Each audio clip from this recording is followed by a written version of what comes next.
Hi everyone and welcome to my YouTube channel, and today in this video we will see what to do if you are receiving duplicate text messages in your iPhone.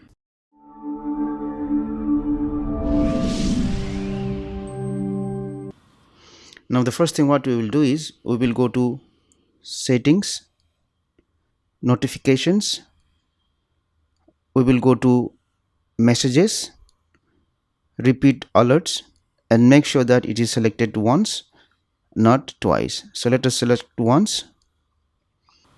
And the other thing what we will do is we will go to settings again, scroll down, we will go to messages, and what we will do here is we will disable the iMessage option and then we will enable it again.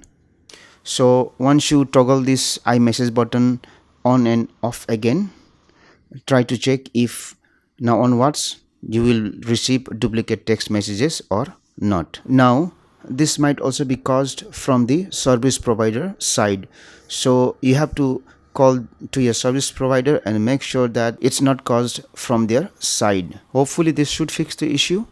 Thank you for watching this video. Please like and share this video if you found it helpful.